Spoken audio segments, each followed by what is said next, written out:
এইভাবে করে জালিদার পিঠেটা তৈরি করে দেখুন, খেতে কিন্তু দারুণ লাগে। বাড়ির এমন কেউ বাদ থাকবে না কি পিঠেটা খেতে পছন্দ করবে না। আর কতটা জালিদার নরম তুলতুলে হয়েছে। এরকম যদি জালিদার পিঠে থাকে তার সঙ্গে যদি একটু খেজুর গুড় তাহলে কিন্তু যথেষ্ট। দেখবেন একটা জায়গায় 10টা খেয়ে নিতে পারবেন। বাড়ির এমন কেউ বাদ থাকবে না কি পিঠেটা খেতে পছন্দ করবে না। একবার নয়, দেখবেন বারবার তৈরি করার জন্য ইচ্ছে করবে। নমস্কার বন্ধুরা, প্রতিমা কিচেন ভিলেজ ফুডের নতুন একটা ভিডিওতে সকলকে স্বাগত জানিয়ে আজকে রেসিপিটা শুরু করছি। আর আজকে আমি আপনাদের সঙ্গে শেয়ার করব মুখে লেগে থাকার মতো নরম তুলতুলে জালিদার পিঠে। এইভাবে করে বানিয়ে দেখুন, ভাবতেও পারবে না পিঠেটা এত সুন্দর লাগে খেতে। আর বানানো তো জলের মতন সহজ, হাতে যদি 5 মিনিট সময় থাকে তাহলে কিন্তু তৈরি করে নিতে পারবেন। তো চলুন ভীষণ সহজভাবে বানিয়ে দেখাবো। একবার দেখাতে যে কেউ তৈরি করে নিতে পারবে পিঠেটা। তো কীভাবে বানাচ্ছি বন্ধুরা স্কিপ না করে পুরো ভিডিওটা দেখবেন। আশা করি আজকে পিঠা রেসিপি দেখতে আপনাদেরকে ভীষণ ভালো লাগবে। আর যে সকল বন্ধুরা এখন পর্যন্ত চ্যানেলে নতুন হয়ে থাকলে প্লিজ চ্যানেলটিকে সাবস্ক্রাইব করে আমার পাশে থাকবেন। আর যারা যারা ফেসবুক পেজটাকে দেখছেন তারা পেজটাকে ফলো করে আমার পাশে থাকবেন। তাহলে বন্ধুরা জালিদার পিঠেটা বানানো শুরু করি। পিঠের ডোটা তৈরি করবার জন্য নিয়েছি আমি এখানে 1 বাটি ময়দা। যখন ডোটা তৈরি করবেন কাপ অথবা বাটি মেপে নেবেন, তাহলে উপকরণগুলো যদি সঠিক নেন তাহলে পিঠেটা কিন্তু পারফেক্ট তৈরি হবে। আর দেখুন 1 বাটি মাপ করে নিয়েছি 1/2 বাটি শুকনো আতপ চালের গুঁড়ো। আপনারা চাইলে ভিজা আতপ চালের গুঁড়োটাও নিতে পারেন হাতের কাছে না থাকলে। আর দিয়ে দিব স্বাদ মতন একটু লবণ। একটু শুকনো উপকরণগুলো ভালো করে মিশিয়ে নেব। তো শুকনো উপকরণগুলো একটু মিশিয়ে নিয়েছি, এবার জল দিয়ে গুলে নেব।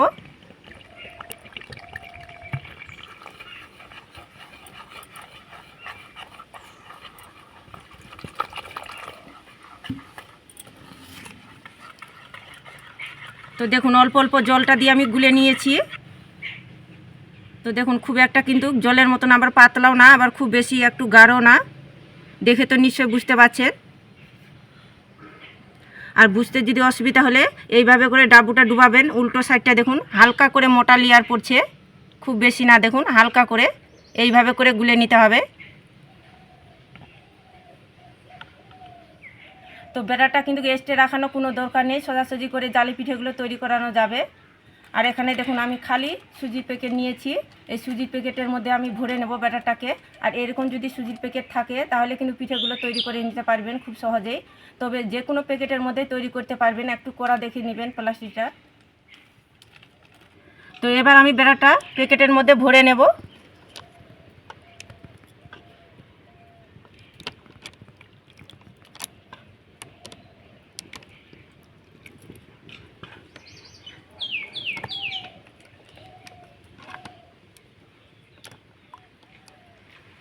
তো দেখুন কিছুটা পরিমাণে কিন্তু ভরে নিয়েছি ব্যাটারটা, সম্পূর্ণ কিন্তু ভরাইনি।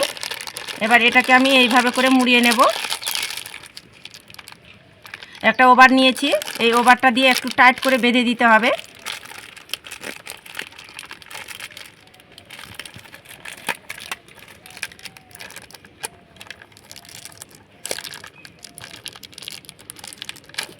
তো দেখুন টাইট করে বেঁধে দিয়েছি।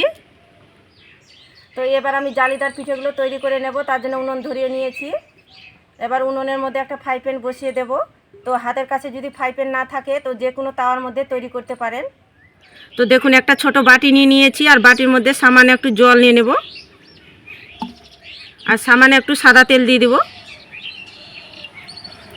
ব্রাশের সাহায্যে ভালো করে মিশিয়ে নেব। তো দেখুন ভালো করে মিশিয়ে নিয়েছি। তো এবার আমি তেল জলটা ফ্রাই প্যানের মধ্যে ব্রাশ করে নেব। এই ব্রাশ করার কারণে দেখবেন পিঠেগুলো খুব সুন্দরভাবে ছেড়ে আসবে, লেগে যাবে না। তো দেখুন খুব ভালো করে ব্রাশ করে নিয়েছি। এবার একটা সাদা সুতির কাপড় দিয়ে ভালো করে তাওয়াটা মুছে নেব। তো দেখুন ভালো করে মুছেও নিয়েছি। তো এবার আমি একটু কেচি দিয়ে এই প্যাকেটের কোণাটা কেটে নেব। তবে খুব বেশি কিন্তু কাটানো যাবে না, নাহলে কি হবে পিঠেগুলো একদম মোটা মোটা হয়ে যাবে। একটু হালকা করে কেটে নিতে হবে। তো দেখুন কেটে নিয়েছি। তো দেখুন এইভাবে করে প্যাকেটটা একটু ঘুরিয়ে নিতে হবে। আর এইভাবে করে হাতটা দিয়ে কিন্তু ঘুরাইতে হবে, তাহলে দেখবেন জালিদার পিঠেগুলো খুব সুন্দর তৈরি হবে। আর হালকা আঁচে কিন্তু তৈরি করতে হবে, খুব বেশি কিন্তু আঁচ দেওয়ানো যাবে না। দেখুন এইভাবে করে শুধু হাতটা দিয়ে ঘুরাইতে হবে।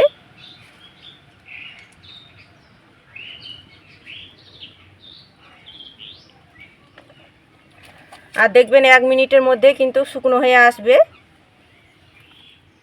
তো দেখুন 1 মিনিটের মতো আমি লো আঁচে করে জাল করে নিয়েছি, আর উপরটা দেখুন শুকনো হয়ে গেছে। এবার আমি এই খুন্তিটা দিয়ে তুলে নেব, আর কি সুন্দরভাবে ছেড়ে যাচ্ছে দেখুন। তো পিঠেটাকে এইভাবে করে উল্টিয়ে ভাঁজ করে নেব।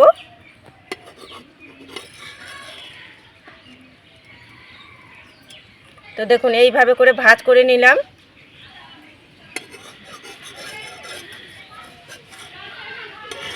আর জালিদার পিঠেটা দেখুন কত সুন্দর লাগছে দেখতে, একদম কম সময়ের মধ্যে ঝটপট তৈরি করানো হয়ে যায়।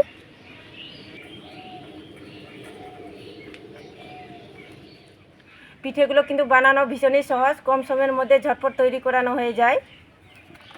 তো দেখুন এইভাবে করে এইভাবে করে গোল গোল করে কিন্তু হাতটা ঘোরাতে হবে, তাহলে খুব সুন্দরভাবে পিঠেগুলো তৈরি হয়ে যাবে। দেখুন এইভাবে করে হাতটা কিন্তু শুধু ঘুরিয়ে নিতে হবে, তাহলে কিন্তু দেখবেন জালিদার পিঠেগুলো তৈরি হয়ে যাবে। খুবই একটা কিন্তু ঝামেলারই কাজ না, পিঠেগুলো তৈরি করানো ভীষণই সহজ। তো দেখুন হইতে কিন্তু বেশিক্ষণ সময় লাগে না, 1 মিনিটের মধ্যে দেখুন উপরটা একদম শুকনো হয়ে গেছে। এবার খুন্তিটা ধুয়ে এইভাবে করে তুলে নেব, আর কি সুন্দরভাবে ছেড়েও যাচ্ছে দেখুন। আর এইভাবে করে পিঠেটাকে ভাঁজ করে নিতে হবে। এই দেখুন এইভাবে করে এই পাশটা ধরেও এইভাবে করে ভাঁজ করে নেব। এই দেখুন পিঠেটা কত সুন্দর লাগছে দেখতে, একদম কম সময়ের মধ্যে ঝটপট তৈরি করানো হয়ে যায় ঝামেলা ছাড়াই।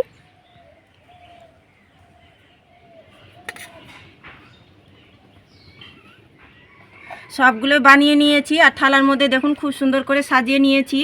এইভাবে করে জালিদার পিঠেটা তৈরি করে দেখুন, খেতে কিন্তু দারুণ লাগে। বাড়ির এমন কেউ বাদ থাকবে না কি পিঠেটা খেতে পছন্দ করবে না। আর পিঠেটা দেখুন কতটা নরম তুলতুলে আর একেবারে সফট হয়েছে। এইভাবে করে মুঠো করে নেবেন, তবু কিন্তু দোলা পেকে যাচ্ছে না। আর কতটা জালিদার নরম তুলতুলে হয়েছে, 2 দিন রেখে দিলেও কিন্তু নরম তুলতুলে থেকেই যাবে। এত স্বাদ দেখবেন মুখে লেগে থাকবে। আর প্রতিটা পিঠে দেখুন কতটা নরম তুলতুলে হয়েছে। এরকম যদি জালিদার পিঠে থাকে, তার সঙ্গে যদি একটু খেজুর গুড়, তাহলে কিন্তু যথেষ্ট। দেখবেন একটা জায়গায় 10টা খেয়ে নিতে পারবেন। বাড়ির এমন কেউ বাদ থাকবে না কি পিঠেটা খেতে পছন্দ করবে না। একবার নয়, দেখবেন বারবার তৈরি করার জন্য ইচ্ছে করবে। এত স্বাদ দেখবেন মুখে লেগে থাকবে, কথা দিচ্ছি। আর দেখলেন তো জালিদার পিঠেটা বানানো কত সহজ। তো আপনারাও একবার হলেও এই শীতে অবশ্যই আমার মতো করে তৈরি করে দেখবেন, আর খেয়ে কেমন লাগলো তো অবশ্যই কমেন্ট করে বলবেন। তো আজকে আমার জালিদার পিঠেটা কেমন লেগেছে তো অবশ্যই কমেন্ট করে বলবেন। আর ভালো লাগলে একটা লাইক করে বন্ধুদের সঙ্গে ভিডিওটা শেয়ার করবেন। তো ভিডিওটা এখানে শেষ করছি, দেখা হচ্ছে নতুন কোনো রেসিপির সঙ্গে। তো সবাই খুব ভালো থাকবেন, সুস্থ থাকবেন। পুরো ভিডিওটা দেখার জন্য অসংখ্য ধন্যবাদ।